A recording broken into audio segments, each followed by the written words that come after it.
Hello, hello. Welcome to MTG Unraveled, where we each choose a magic card and over-explain it to distract you from your current hyperfixation. I'm Rafa. And I'm Ryan.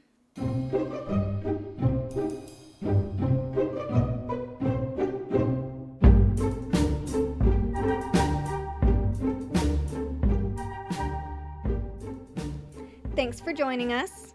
Each of us has picked a specific card that we think is interesting, and you may or may not know what we're going to talk about it. So let's go ahead and start off with guessing Rafa's pick. All right, I'll start describing it and we'll see if you can guess it as I go along. It's one blue legendary creature. So, yes, this can be your commander. No, Brock, it is not a double face card. Oh, it's not a Tameo. No, The blue legendary creatures that you probably don't actually want as your commander. it's just a blue pip. It is more in the 99, but there are commander decks built. Hmm. Is Unctus one blue? Unctus is one blue blue, at least the one that Kenny built, if that's what you're talking about. I don't know. Yeah. It's just a blue card that came to mind. Okay, I'll give you the creature types and then we'll see if it helps a little bit. It's a human scientist villain.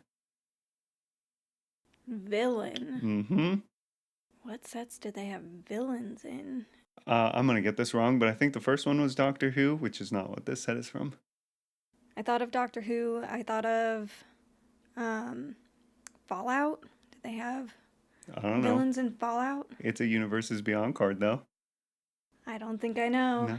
Okay, I'll give you the text box. Whenever you draw your first or second card each turn, put an Ingenuity counter on this card. And then it has an ability, tap. You may cast an artifact spell from your hand with mana value less than or equal to the number of Ingenuity counters on this card without paying its mana cost. If this is Universes Beyond, it sounds like Timu Urza. No, it's mono blue. It's an artifact cares about artifacts just like Urza. No, it's from here, I'll give you the set. I'll give you the set too and we'll see. It's from Spider-Man. Oh. What is that one guy? Dr. Octavius? Yeah, I mean, I'm calling that a win since we're not big Spider-Man fans here. No. It's Lady Octopus, inspired inventor. That must be like from the Spider-Man with Miles Morales or whatever that our kids watch, where they've got all of the like extra. Maybe not. I don't know. I don't know Spider-Man. Yeah. I knew Dr. Octavius because I've seen some of the movies, and that's about it. I mean, honestly, you probably seen the art before and just knew it was like octopus related or something. Like, No, that I'm is just saying, fully from like the little bit I watched of like the Tobey Maguire Spider-Man movies, even though I cannot stand those. I understand that's a hot take, but they are not my favorite ones. The one with Andrew Garfield is the best one. no comment. Personal opinion. So what do you have for your card? Okay, so for my card today, we have 1 and a red, legendary creature. 1 and a red, legendary creature. So it has a generic pip as well, right? Not like mine Yes. was just 1 blue. Nope. 1 generic, 1 red. Okay, just wanted to make sure I got that right. Legendary creature. I mean, I'm going to go with the mono red deck I'm building just because that's the first one that popped into my head, which is Inti. No. Oh. This is a pretty popular commander, though. It's a... Ivora? Ivora? No. No? Okay. No. Keep going. Goblin Wizard 2/2. 2/2 Goblin Wizard? I feel like I should know this already. Oh. One part of the text box. That's not what it actually does. Okay. It has partner. I'm going to be so disappointed that I haven't got it at this point. Oh, Kethis. No. Dang. Kethis? Is it Kethis? I thought Kedis was the red. That's what I meant. No? 1 and a red, and it deals damage to each other opponent when you deal damage to a player. Right? This is where you guys learn that I don't play a lot of red. I actually hate it. Anyway, let's go with the text box. All right. Whenever you cast an instant or sorcery spell, flip a coin. If you lose the flip, return that spell to its owner's hand. If you win the flip, copy that spell, and you may choose new targets for the copy. I now know why I didn't think of this card. You have great experience with this card. I will never play this card again because I lost, what was it, like 5 or 6 flips in a row? I swear it was more than that. All I know is the end of a commander game, if I would have gotten at least one flip, I would have won. And I lost like 5 flips in a row. I was so upset. This is a CEDH card too, and I still am blanking on, like, it's Sakashima. Yeah, and this card, Krark. Krark's Thumb is the artifact that lets you flip twice. I would have won if I had that. I mean, maybe I still would have lost because that's my luck with dice and coins. Hate me. I love it. I love the idea of chaos. But yes, my card is Krark the Thumbless. Yeah, Krark the Thumbless. That's awesome. Yeah, so let's go ahead and we'll start with learning about what you have about your card today. Okay, awesome, yeah. I am here to tell you that you can have genius plans, according to WotC. That's what I'm here for. Yes, so if you want to be a genius, play this card. It should be noted, this card, it's 1 blue, it's super efficient. This is totally a deck that I would build and enjoy playing, like 100%. This is my kind of thing. I have an Esper artifact deck, and if I wanted mono blue, this would be my commander. I mean, Urza is still going to hold a top spot for power level, but I'd have fun playing this deck if I played it. Drawing lots of cards, playing lots of artifacts for free? Yes, please. So during every turn, including your opponent's turns, if you draw your first or second card of that turn, you put ingenuity counters on this. So is it possible to get like 8 counters in 1 turn cycle in a 4-player commander game? Yes. It's really hard to do, but she can get a lot of counters very quickly. And then you can tap her. Of course, she has Summoning Sickness because if she comes down that turn, so you can't tap her until you go to your next turn with her already on the battlefield. But when you tap her, you immediately cast a spell from your hand. So you put an artifact spell from your hand and immediately cast it. And it has to be equal to or less than the number of ingenuity counters on it. So if she's got 3 counters and you tap her, you can put an artifact card in your hand with 3 or less mana value and play it for free. So, and even if you weren't playing this as a commander, if you had it in the 99, you could play an artifact that's like a white, like if you had a Moon Smithy in your hand or whatever that card is. I play that card and I can't remember. 2 white, and it's a legendary artifact. You could play that card with this card. So it can get around. Smithy. 1000 Moon Smithy. Thank you. Yeah, that's it. So just another thing to note about it. Just trying to explain it so it's very clear what it does. The rules text says that you have to cast the spell as the ability resolves. You can't wait and cast it later. So you can't start taking your turn, tap her, play a couple spells, and then put the artifact out for free. You can't draw more cards after that ability resolves to make the number go up. I've never played this card. I remember seeing it spoiled or when it came out, and I was like, that's a really cool card. I would play that, but we didn't really open Spider-Man, and I'm not going to go out of my way to get this card. No, if I'm being honest, I didn't even look at the cards from the Spider-Man set. It just was one of those that I was okay with missing. Yeah. If, I figure usually if there's a card that I'm like, oh, that needs to be in a deck, I'll find it when I'm looking for cards to upgrade my decks. Yeah. So. Yeah, people talk about burnout, where there's too much product coming out. And I think our solution to that is we just care more about some and less about others. I mean, yep. Yeah, we just go through lulls basically of how much we want to get cards from a set. Yeah, it's really great that they keep intermittently putting in sets that we truly just could give a crap less about. Yeah. But we are excited for Lorwyn. Oh, yes. Yeah. Elves. Yes, please. No. Yes. I mean, elves are busted, but no, I'm okay. Lathril needs new toy. I'm excited for the Witherbloom on a creature. Mm. That's neat. But okay, so this was only released in Spider-Man. Maybe it'll be reprinted one day, but obviously not yet. There's one art. I think it looks really cool. It's like this lady wearing a harness, and there's 4 robotic tentacles coming out of it. And she's got tons of tech around her, 4 robot tentacles surrounding her, and she's even holding some coffee or tea or something, which is just an A+ in my book. And it's drawn by Fariba Kamsi. I don't know. Khamseh. Yep. Yep. I don't know. So this card's legal in pretty much everything right now because it's, only a couple months old.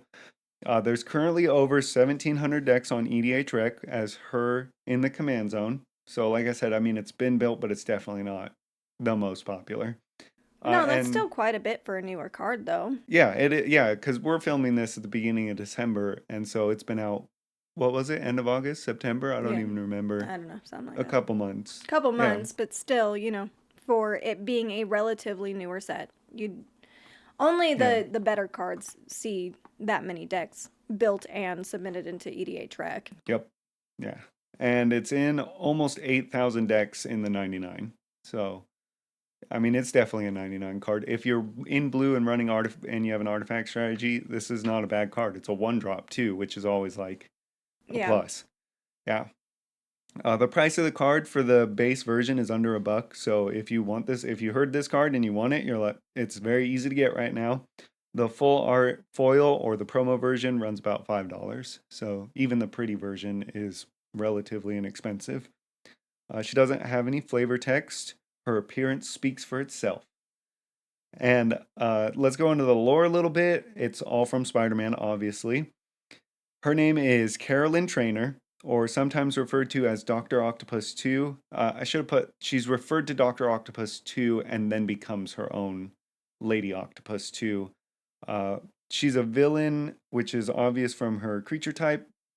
And she was mentored by the original Dr. Octopus in the Spider-Man story and took his place after he died. And that's why she was referred to as Dr. Octopus 2 at first. I'm sure some comic book nerds out there are probably going to tell me how I've gotten like some intricacies wrong. I just kind of did a very top, kind of just shallow look into it. That's okay. They'll be focused on me saying Dr. Octavius instead of Dr. Octopus. Yeah. My bad. Well, I mean, you were guessing though, so that's different. I'm here to like get the facts straight, and you were just trying to guess. So, and I'll give you my best guess. I could find why the mechanics are the way they are on the Magic card. I couldn't find a lot just by doing a surface level, but she uses her tentacles to interact with electronics. So, like, she can literally plug into computers and like almost integrate with them with her mind. I know she can telepathically get into VR systems. Like, she's very technologically inclined. And artifacts, a lot of the times, represent technology and magic. Yeah. So I think that's where the artifact theme comes from. And she also has a high level of intelligence. That's just something I learned about her, which is sometimes associated with drawing cards. So I'm just guessing this part that her ingenuity comes from you drawing cards, which makes her smarter. So bigger artifacts as she gets smarter. But that's complete speculation. I couldn't find any like... It is smart to draw cards. It wins you games. Yes, all the cardboard. Give me all the cardboard. And now for the whole reason I chose this card. I found another Easter egg in the rules text. Yay. So underneath the first rules text, there's an additional one. It says, you don't have to cast a spell as this ability resolves. If you choose not to for some reason, don't let anyone judge your genius plans. And that's how you can be a genius, by tapping a card and doing nothing. Yeah. Yes. Genius. And that's all I've got. I'm just saying, if you did that, I really would question why you were doing it, though. Yeah, but okay, here's the thing. Now that I know this, I would only do that just to meme. To talk about my genius plans. Because you're a walking meme. Yes. Yeah. And then I'd untap her and cheat an artifact into play. Yep. All right, go ahead with your card. Okay. So, I have Clark today. Boo. There's a few reasons why I picked the card. One of them being, like we talked about, your experience with it. I think it's great. I've always loved the idea of building just like a pure chaos deck around coin flipping and dice rolls. Just because, like, you never know what's going to happen. It's kind of the opposite feel of what you normally get in Magic. Like, you go in and, like, you have a game plan that you're set out, but this you have no control over. You flip a coin and it decides your fate. Are you going to do the thing or are you not? In his case, he did not. It would happen again, too. Oh, yeah. 100%. If You I have tried again, the worst luck with that kind of stuff. yeah. Never play D&D with him. He will fail the party. You'll never see so many ones in your life. Really. This card came out in Commander Legends in 2020. It had one reprint beyond that in the Secret Lair drop, the cereal boxes. We have it ourselves. We bought it because it came with Krark and Sakashima, which I thought was really cool since they are commonly paired together. Yep. Plus, they're just adorable. They are, yeah. Secret Lair art is so funny because on the front of the card, because it's double-sided, you have the front of it that just kind of says the name and basic stuff, and on the back it actually has like a spot where you see what the card does and power and toughness and stuff. On the front it says you'll be goblin every bowl because he's eating a bowl of cereal. Dang it, you were the first one to bring a pun onto this show? Yes, I was. I quit. I quit. I failed. And then on the back of it, it says, Krark misplaced his opposable digits. Find the fingers before he flips out with like a maze like you would have on, I don't know if they do this on cereal boxes anymore because we don't typically get boxes of cereal. No. But I know when I was a kid, one of my favorite things was to sit with the box in front of me and do whatever little puzzles and stuff they had on them. And so they've got the maze where you can go through. And yes, it is solvable. You can actually go through. And on the magic card? On the magic card. That's so cool. So if you really wanted to, you could draw on it, but... I'm going to do that right after this. I'm going to draw on our card. Don't do that. You won't even see it. It'll be behind it, so... It's not the most expensive card in the world, but I mean, it's still worth a couple of bucks. So for a regular art, a foil, an etched foil, and then the Secret Lair drop comes in a foil and non-foil, as most of them do. The card ranges anywhere from under $1 to it's about $10 for the foil Secret Lair version. Yeah, that's for a card that's $1. I just went over a card that only goes up to half that. Yeah. So I know that if anyone else out there is like me, like I really want to find the first Secret Lair drop of the cereal box cards just so we have the full set. So that could be part of why is that there's a whole set of them that you can have together. I don't know. Yeah. There's also just not that many prints, and it is a pretty popular card. So being able to have an alternate art in foil, people usually are willing to spend a few more bucks on that. This is legal in Legacy, Vintage, Commander, and Oathbreaker. I'd be curious if it sees play anywhere but Commander. I doubt it, but I don't know. I mean, have maybe. No idea. Pretty efficient and can double your spells. Yeah. But I don't know. I bet it doesn't. Yeah, I have no idea about anything of the meta for, like, Legacy. Yeah. So I don't know if it's something that is in a deck somewhere. If you know, let us know. No, I like my 10 Commander decks, not my 1 Legacy deck. I'm making a joke about how expensive it is to play Legacy. Yeah, seriously. Okay. Everybody, settle in. You know, get a drink if you need it. Pause, come back. We've got a ridiculous amount of rules text to go over, because who would think that a card that is so chaotic, people would have lots and lots of questions about. Thanks for the heads up. First, if you lose the flip and the spell is returned to its owner's hand, it's removed from the stack and won't resolve. This isn't the same as countering the spell, and a spell that can't be countered can be returned to hand. So that's just explaining that Krark's ability does not counter the spell. It literally just says, if you lose, put it back in your hand like you never cast it. Yeah, it's for if you put a spell on the stack that says this spell can't be countered, well, guess what? It still goes to your hand. Yeah, it still goes back to your hand. Krark's ability triggers at the same time as any other ability that says when you cast the spell or similar, including Cascade. Those abilities may be put on the stack in any order. Those triggered abilities are unaffected by the original spell being returned to hand, countered, or otherwise removed from the stack. So just like anything, when you have multiple triggers that go on the stack at the same time, you can order them however you like, and whatever the result of the flip is doesn't interfere with any of those other triggers. If you were to cast a copy of an instant or sorcery, for example, if you were to use Mnemonic Deluge, yep, to create copies of a spell, and the spell is returned to the owner's hand, it ceases to exist because it's not the actual spell, because with Mnemonic Deluge you exile that spell. So it doesn't happen, you can't recast it. You don't get the card back from exile. Right, it just goes away. If you win the flip, the copy will resolve before the original spell does. You cast the original spell, it puts the trigger on the stack. If you cast the copy, it goes on the stack above and resolve in reverse order. Also, if you win the flip, the spells will be copied even if it doesn't require targets. It's because Quark states you can choose new targets. This isn't one of those, like, if you don't have targets, then you can't cast it kind of thing. If you win the flip, but the spell that caused Quark's triggered ability to trigger isn't on the stack anymore, most likely because it was countered, the copy is still created. This is where, like, if you try to counter the spell and they win the flip, you now have to deal with the fact that that spell will be copied and resolve again. So if you need to, you have to counter the copy as well, or whatever there may be.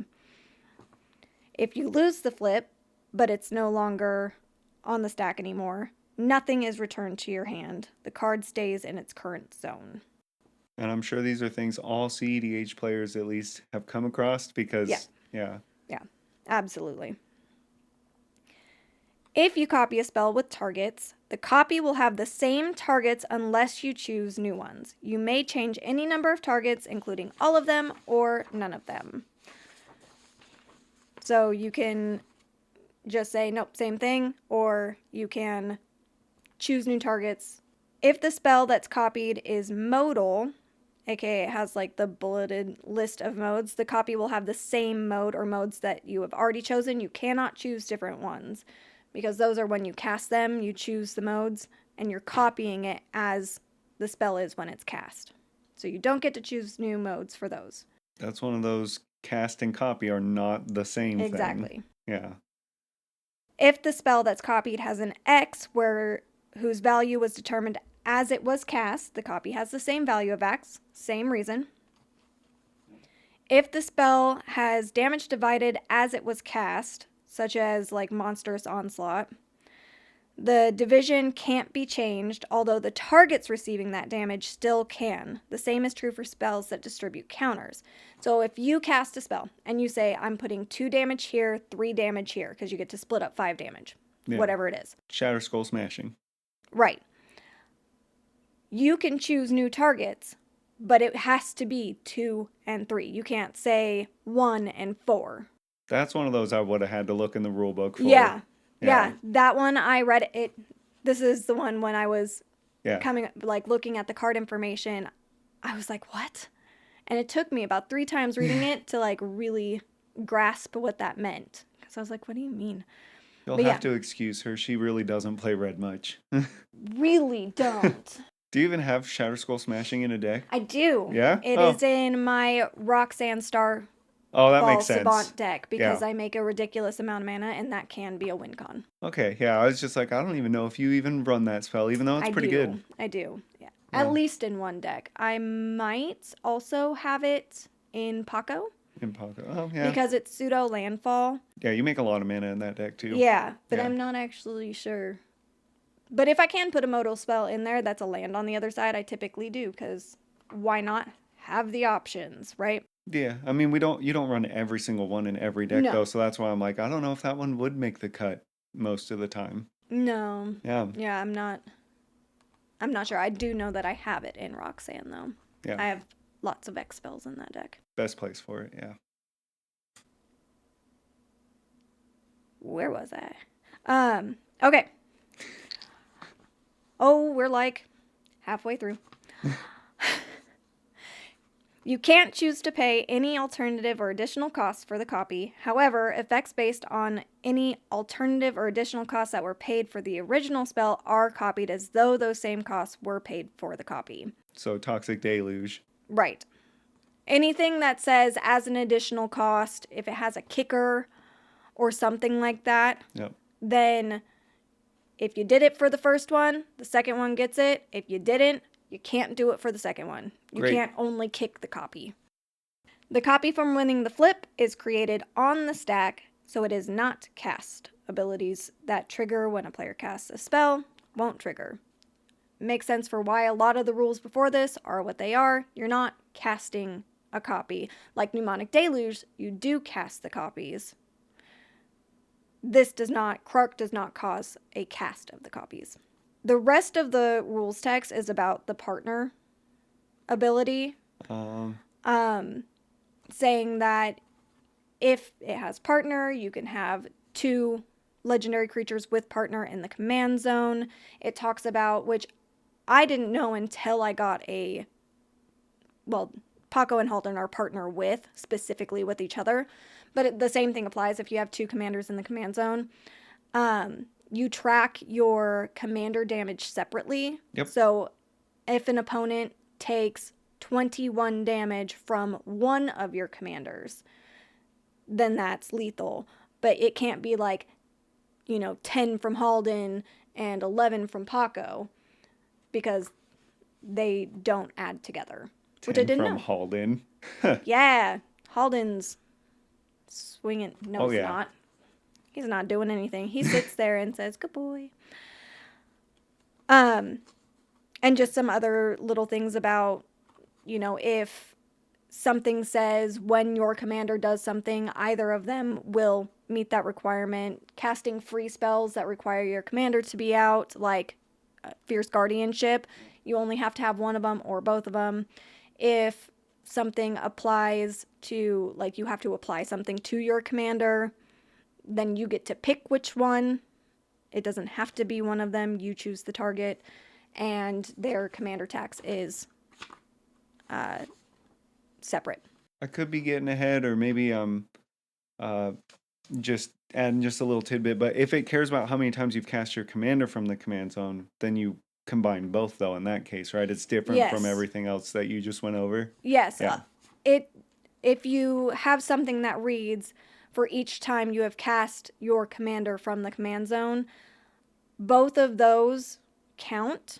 Yeah. So you would add those numbers together. Yeah. Because that's how many times you've cast one of your commanders from a command zone. Yeah. Like Opal Palace is the first one I think of. If you've cast both your partners, you'd get 2 +1/+1s using an Opal Palace on the second. And now for the real reason why I picked Krark. Because if any of you, again, are like me, you think, why on earth is this goblin thumbless? I saw the card, and I was like, I have no idea why he is thumbless. Why does he have an artifact of his thumbs? Why are they not attached to his body? What on earth happened? It's kind of funny, though, because the artifact is a thumbs, and you get to flip coins more. It's like you have an extra thumb to flip coins. Yeah. Yeah. Keep going, though. Yeah. So, they are not extra. His flavor text really actually explains exactly what happened. Yeah. Which is double or nothing. Krark was an unusually smart gambler. And he lost both of his thumbs betting on Hellion races to a dude named Dirge. Dirge does not have his own card. I looked. So Lively Dirge has no connection to... No. This is... Do you know it could just be Durg. I don't know. D-U-R-G. That's his name. Yeah, spelled completely different than the card I just mentioned. Yeah. He lived on Mirrodin. And so after he lost both of his thumbs to this guy, he really, really wanted his luckiest thumb back. Heck, the other one, who needs it? He just needs the one to win the flips, right? That's why Krark's other thumb is an uncard. We'll get to that. He bet Dirge that he bet Dirge another thumb.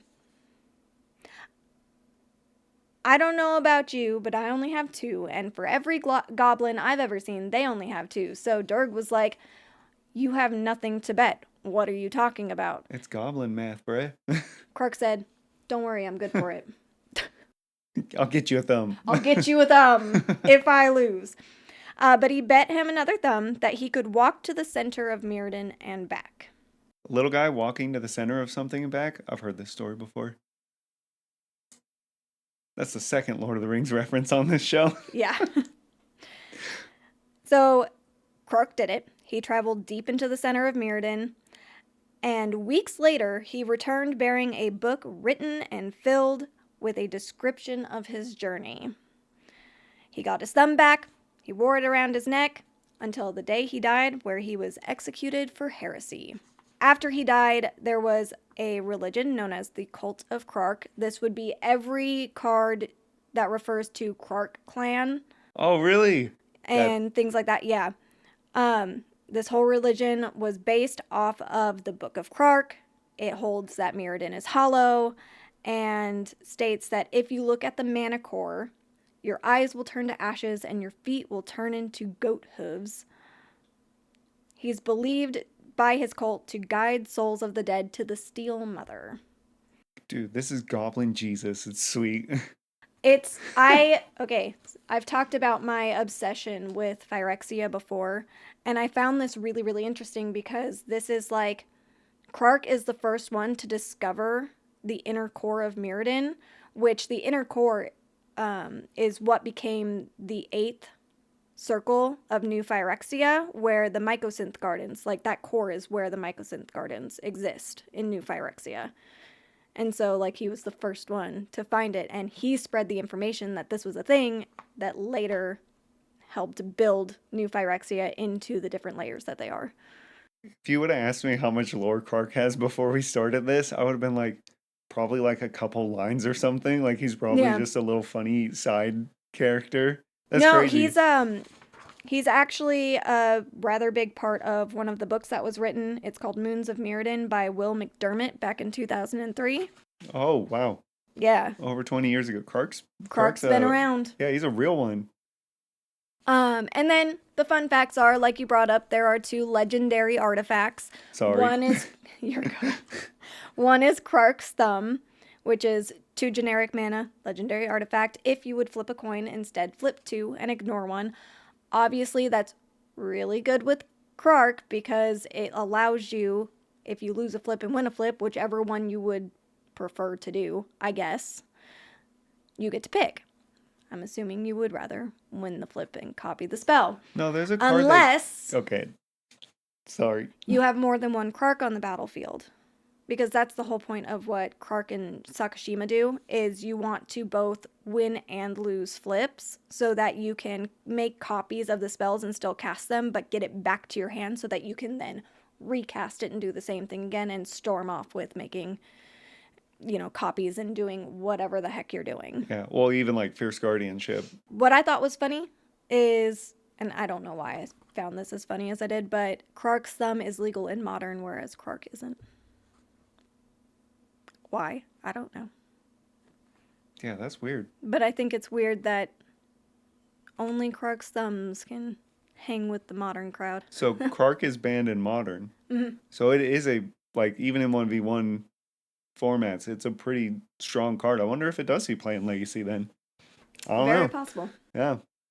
And then the other one is Krark's Other Thumb, which is not legal in any format because it's an unsanctioned card. I don't know. It kind of goes along the same lines, but everything about Krark was with him gambling, which dice do have something to do with gambling, but his whole thing is coin flipping, so it just seems like no wonder he didn't want that thumb back. Who cares? Because it says if you would roll a die, instead roll 2 of those dice and ignore one of those results. This is one card that I don't understand why it's an Unfinity card. Like, that's not busted inherently. It's not busted inherently. No. Like, it's no worse at all than the original Krark's Thumb. I mean, if you're rolling a d20, it definitely makes you have advantage, like in D&D. Oh, yeah. Which is a big difference. But giving you an advantage on a coin flip is also, it holds the same value, I guess. Maybe it's simply because with dice, when you have cards that are rolling dice, you usually don't just have like a win or lose. You have, if you roll this through this, this through this, this through this, Yeah. You have different results. So maybe they weighed that into the factor. Or maybe they just came up with it when they were creating unsanctioned cards. I don't know. I just thought it was weird that, like, this is not a legal card for the game, whereas his other thumb is. Yeah. Yeah, I It's don't have a because good he never got explanation. he never got that one back, so it doesn't, we don't know what happened to it. It doesn't exist here.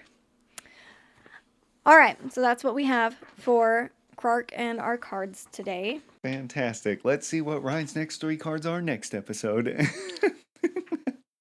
I can't help it. I really love finding, like, links between cards. Yeah. This one I had last week. I totally was like, oh yes, I'm going to talk about both of those cards. But that's one of the fun parts to me. It's either that or you can have me rambling about combos again. No, it's fine. It's fine. I was just poking at you.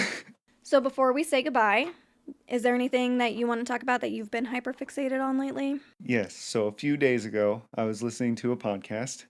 It's called The Weirdest Things I Learned This Week. It's a really good little science podcast. You've talked about it before, and it is really weird. It is stuff. really, it's just like weird little random facts. It's like right up my alley of what I Oh, like. yeah.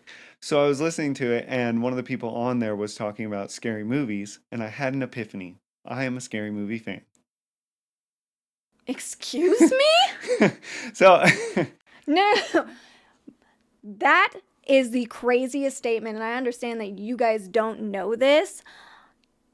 He jumps at every tiny little bump, grunt, or move in any movie that has any moment that is slightly tense. The amount that you jumped during Stranger Things, it's scary. of all things, like, he Okay. is the farthest from a scary movie, scary anything fan. He refuses to play Phasmophobia with any of our friends, like, to the death. I won't even watch He someone will play it. No. Okay. Explain. Yes. Thank you. Yeah. I'm going to do a terrible job at explaining it. So if you want more of an elaborate explanation, the guest on that show does a really good job of it. But I'm going to explain as best I can.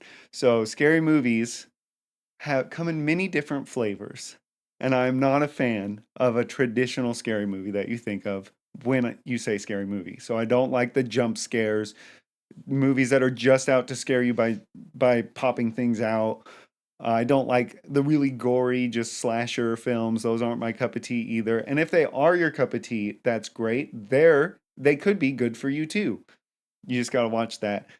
I like psychological thrillers and scary movies like that a ton, though. So I don't think it's fair for me to say I'm not a scary movie fan. I just like to be scared out of my skull, literally, not just scared by blood and gore or by a lot of things jumping out at me. Like, one that did a really good combination of all that was what's the one where they got to be quiet the whole time? Oh, A Quiet Place. Wow. Yeah. Yeah, A Quiet Place. I really like that movie, and it's a scary movie. Like, it's designed to be a scary movie, but it's because it has aspects of the mental scary movie. It's not just big monsters jumping out. It does have that, and I don't like those parts. I was But going to say, it's still pretty hard to get you to rewatch yes, that one. no, I don't want to rewatch it. I enjoyed it once. That's good. But I do like those kinds of scary movies, and I've recently learned why. So when you're watching a scary movie, typically you take the side of the people who are in trouble, that are the main characters, and you empathize with them.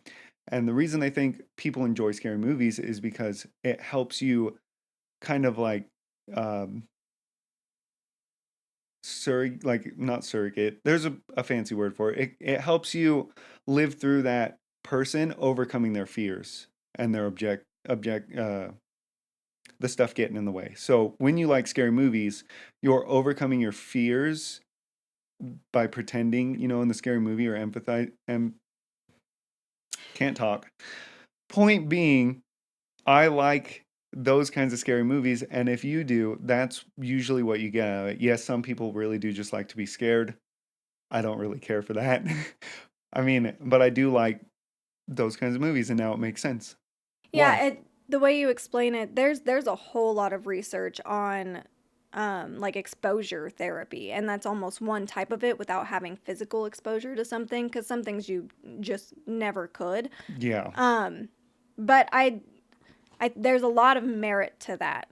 Yeah. Like, you seeing someone else go through something traumatic with something that scares you and getting past it. But that could also backfire, because what about all the people that die? You mean Not all of them made it. in the movies? Yeah. You're coping with death? I don't know. See, my brain goes yeah. to, yeah, it would have been that first one to get eaten by the zombie or bitten by a spider and turned to goo. Whatever happens. Psychological thrillers are also my favorite Yeah, they're so of good. the like horror genre. Do you have just a favorite? because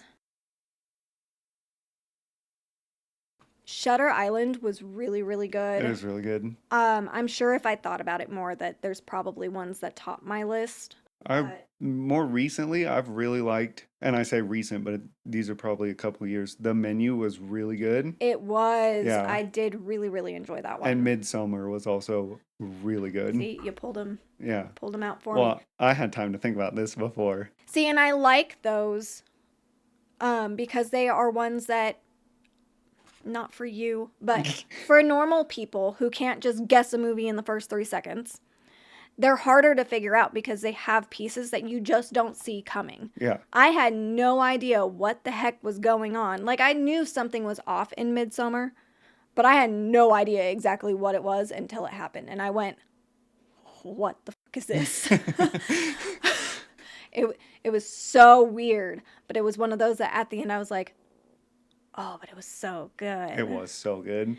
But I also don't mind some of your like regular jump scare horrors every now and then. I've gotten a lot better with those over the years. I have some serious trauma with some horror movies when I was younger, and I've been slowly going back and rewatching them. Here's Johnny.